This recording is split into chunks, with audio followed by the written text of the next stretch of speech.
never slow up, no I don't take shit. I got no love for the fakeness. If you wanna play tough and wanna hate this, I'll always show up. I don't ever slow up, no I don't take shit. I got no love for the fakeness. If you wanna play tough and wanna hate this, I'll always show up and make a statement. I don't ever slow up, no I don't take shit. I got no love for the fakeness. If you wanna play tough and wanna hate this.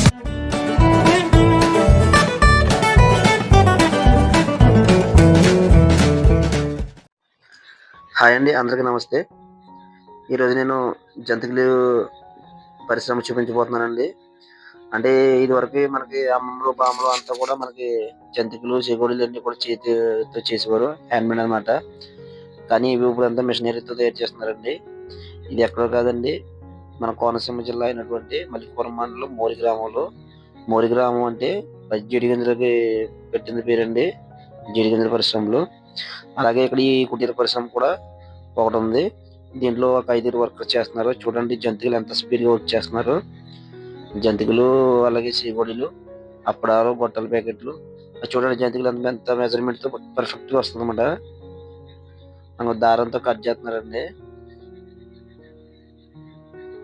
నాకు చూడగానే చాలా విచిత్రంగా అనిపించింది. ఎందుకంటే నేను ఇప్పటివరకు హ్యాండ్మేడ్తో చేస్తారనుకున్నాను తప్ప ఇలా మిషన్తో చేస్తారని విషయం నాకు తెలియదు. నేను బేసిక్గా తబి మేస్త్రి అవడం వల్ల అక్కడ వర్క్ చేస్తున్నాను. ఆ పక్కనే ఉన్న ఈ పరిశ్రమ చూసి వెంటనే నేను ఒక వీడియో తీసి యూట్యూబ్లో అప్లోడ్ చేయాలనే ఉద్దేశంతో నేను వీడియో తీయడం జరిగిందండి. ఇది కనిపించి ఆ చేపలంతా వచ్చేసండి అప్పడాలు తయారనమాట. వీళ్ళంతా కూడా శ్రీకాకుళం కుర్రోళ్ళు అండి. ఒక 5 వర్కర్స్ వచ్చి పెట్టుకుని చేస్తున్నారండి. వీళ్ళు వర్కర్స్ కూడా చాలా మంచి వాళ్ళు, వీళ్ళు చాలా బాగా మాట్లాడుతున్నారు. ఈ జంతికలు కానీ ప్యాకింగ్ అయితే చేస్తున్నారు. మీరు కూడా ఎవరైనా ఈ పరిశ్రమ పెట్టాలనుకుంటే ఇక్కడికి మోరి గ్రామం వచ్చి మన ఈ జంతికలు ఫ్యాక్టరీ దగ్గరకు వచ్చి తెలుసుకోవచ్చండి. ఇది మోరి గ్రామంలో అల్లూరి సత్యనారాయణ గారు కళ్యాణ మండపం దగ్గరలో ఉందండి. అందరికీ థ్యాంక్స్ అండి. Please subscribe and like.